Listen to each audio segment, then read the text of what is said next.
So we are back under your car Again.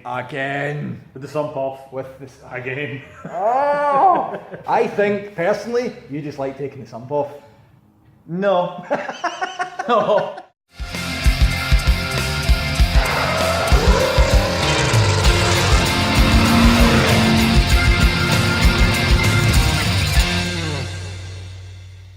Draining the oil and replacing oil and doing that, it works out quite expensive, so I wouldn't advise it. No. But to be honest, I probably would have done this before I real sealed the sump. Had the problem surfaced. Yeah, but you know what? This is the way it is. This is what we're going to do. There's two of us here. We've got an evening. Come and show me what's went wrong. Let's have a look. Let's go. Going down. Well, as you can see, I've already removed the sump. The offending article. Nothing wrong with the slave cylinder, nothing wrong with the connections. It's the bolts. They've managed to strip the thread in the aluminium bell housing. Tighten it. It doesn't tighten. It just keeps on going. Top one seems to tighten a bit better, but it doesn't feel like it wants to tighten fully. Yeah.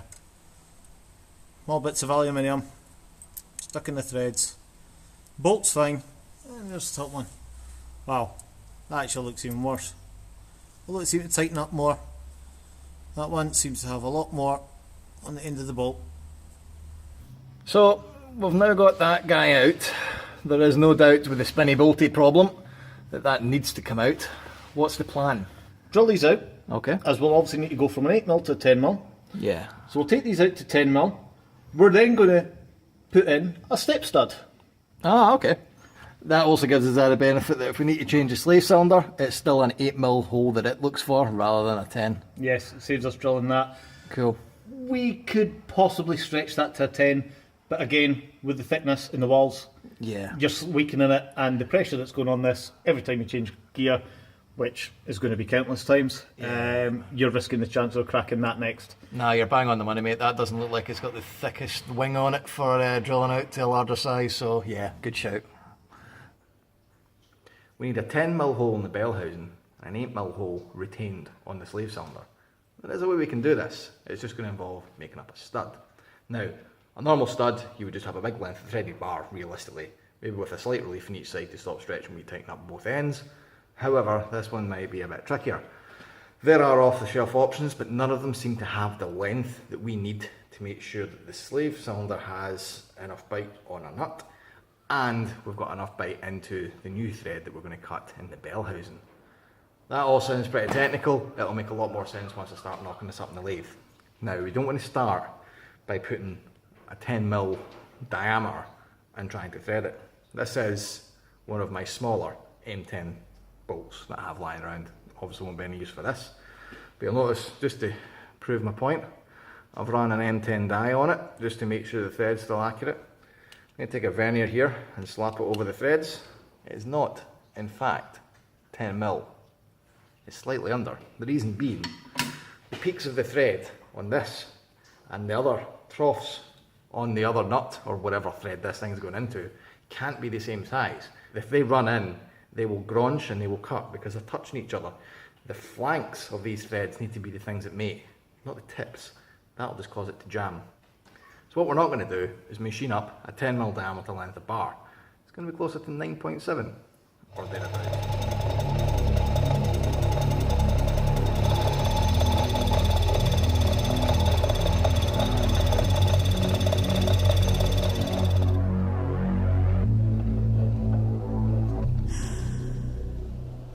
So our M10 thread has been cut. And the next thing we need to do is run the same tap on an M8 down the other flank of this stud. The problem I've got now is, as you can see, the vise previously clamped on that opened, unthreaded end of the M8. New threaded side is M10. So what I've done is locked on a few M10 nuts, pinched them together to stop the stud from moving, and all going well, I can clamp that in the vise and I'll stop things from moving. Will it work? Place bets now!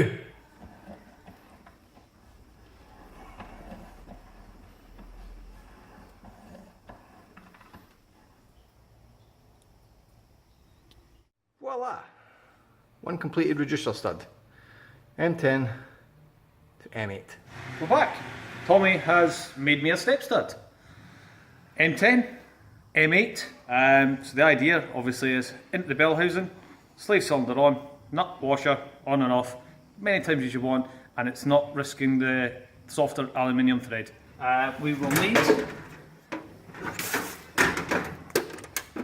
my tap set. So we're up to M10, which happens to be 1.5 pitch. Need that, but you obviously don't drill out an M10 thread with a 10mm drill bit. So what we need is an 8.5mm drill. Some people said 8.6, 8.7. We'll go for an 8.5. We'll see how it works. Might take a little bit longer to tap it, but let's give it a go. You'd have made an amazing miner. Well, by which I don't mean a child. no. I've always thought about getting a ramp in the workshop here, but I've rebuilt this car on axle stands. Carpet to protect it. This is the old carpet from the car. When I got it retrimmed, kept some carpet, keeps it up there, protects it from the metal to metal. I've literally stripped it, taken it apart, gone back to the bare bones and put it all back together on these very axle stands. So it can be done. If you've only got a small garage, as long as you can get the car straight up in the air, you can do anything with it. The only downside being with a small garage, you're getting the body off the chassis.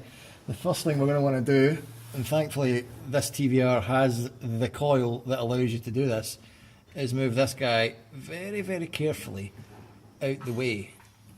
When you do this, you want to kind of give your copper line the route you want it to take. Don't just do that, it tends to kink. So you want to actually feed it with your fingers and tell it where you want it to be. Just like that. And that gives us the space we need for the drill. So next up, A drill. a drill. Lidl special, other models are available. Now, this is going to be the trickier thing to do under a car. You want to be doing this as straight as humanly possible, and to start it running before you go.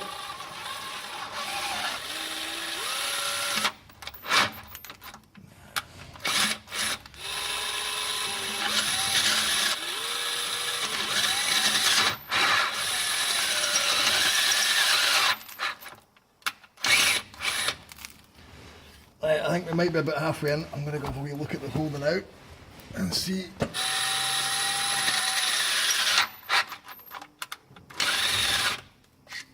I think that'll do. Voila! One enlarged hole. Let's try a tap. We're just about to try running the tap in, and the first thing we've noticed is the tap handle here is obviously going to foul on just about Everything. just about everything we've got down here, and probably some passers-by as well. So what I've done is lock in the tap, which means this guy, which would normally be loose, is pinched. Now that's only really going to give us possibly half a turn, but if it can get us started and I can readjust, then we might just get away with it. So I'm just going to make sure I'm lining this up as straight as possible, and then we'll try turning.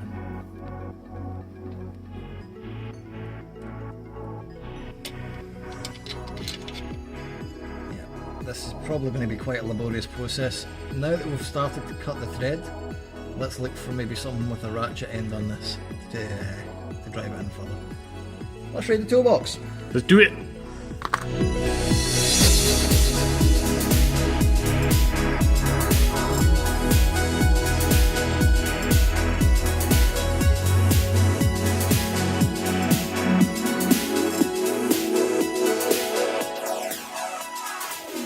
Run this nut on here to show the depth with which this needs to be, i.e. twice as long as it needs to be. Thanks for the measurements, Colin, you were bang on. Well, if Explain yourself. hang on, if you hadn't gone with my measurements and that had twisted, we wouldn't have any to cut off. It wouldn't have twisted if it wasn't so long. What's happened here is we've ran it in, and as we've ran it in, it's been like that. And I'm like, what's going on here? And you probably won't see it in camera, but the very, very end of this is kinked. When I've been tapping this, I've done it in the vise like that. And I reckon the first few turns, the torque has actually twisted the top of this. before you just go chopping a thread, you need to have a bit of consideration for how you get the thread fixed. It's all about planning in advance, especially when you're doing such fantastic bodges. No, modification. This is precision engineering. Precision engineering, we're calling this. Honest. Aye, something like that. There we go. To the vice! To the house! It is Mark's vice, so it should be I say we call it Edel. Edelweiss. Edelweiss! So I need some chopping device. Chopping device. I'll be back. This would never have happened in my garage. I don't own an angle grinder. When I was doing my work on the chassis, I borrowed one. It's been returned. What sort of man? Just because you play with wires does not exempt you from owning an angle grinder. I managed to rebuild a whole car without owning an angle grinder. You can let me off. If you reach to that wood saw that's to the left, We can always try one of these. Will that work? I don't know. Can we take a run at it? Well, we've got two of them, so if we go wrong with one, we'll just have a sword fight. I do not want to ask why my voyage to Edinburgh has uncovered a man who keeps a bloody claymore in his garage. We do have two. You have two, but there can be only one. Say it. This is when he brings out a blunt spoon. Oh, Jesus. We have the world's worst hacksaw. Someone's replaced the blade. Oh my God. That makes it so much better. Right, so what we're going to have to do is open up Adel. Was the back of that nut where we roughly want to go? Yes. Oh, wait.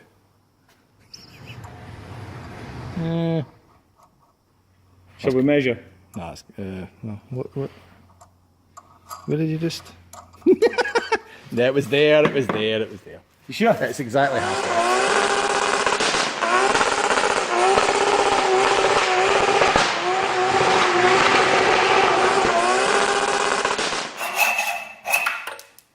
Ta-da! Slightly slower than an angle grinder. Better for the health. All right, so you're gonna have to do three threads. Three? Three. Two? Nah, man, I think three. Three? I'm brave. Okay. Right, so 3 threads with Oh, possibly the cheapest hacksaw in the world. about that. Yeah. Or we could use that. Could use that. The things that you don't realise you've got in the boot of your car. Well, if it's in the boot of the car, then here we go. Yeah. I knew it was there all along. I just wanted to, see you grunt. Watch me cut the first time. I wanted to make sure your heart was in this. All right. You finished? Yeah, crack on. Safety goggles. Yep.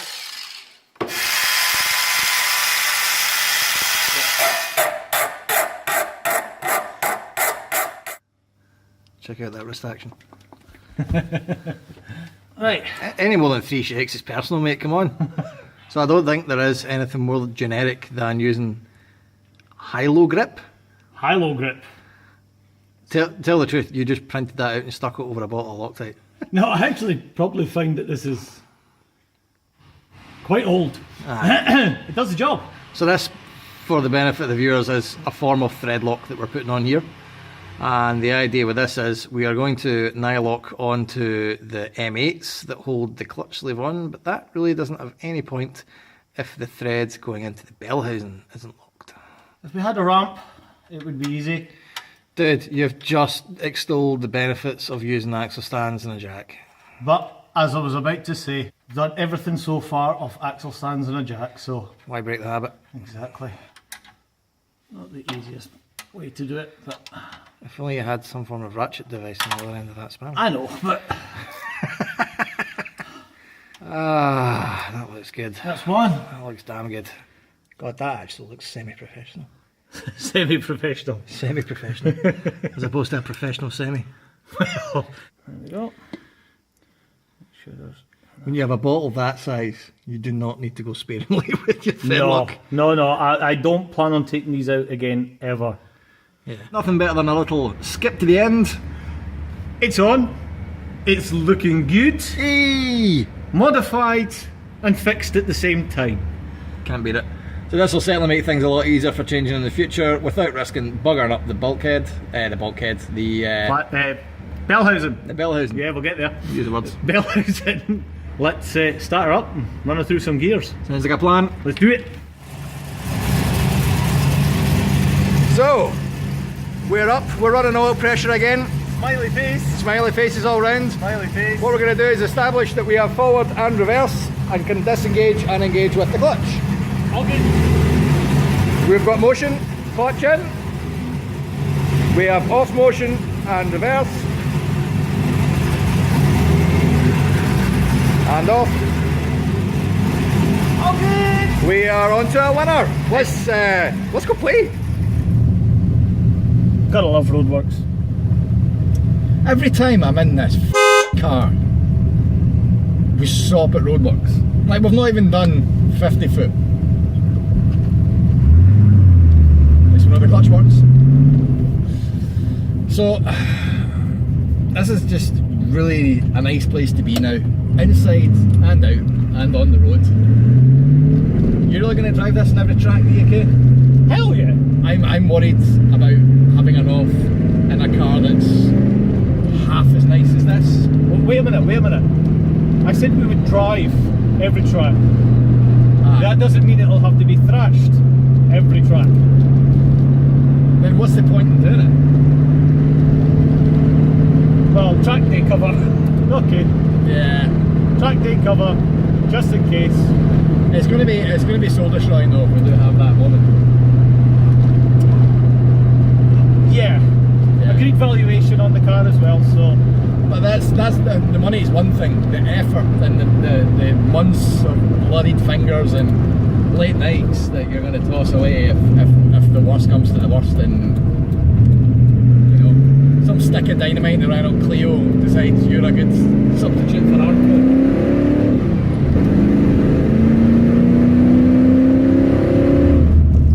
And she's got some spunk. I think she's faster than mine. I'd like to put it to the test. Right. Well, I don't think either of us are fully confident. No, not at all. I mean, I'm still dialing in a map from scratch on mine. So, I'm in a place now where I'm comfortable it would be able to perform at Spirit.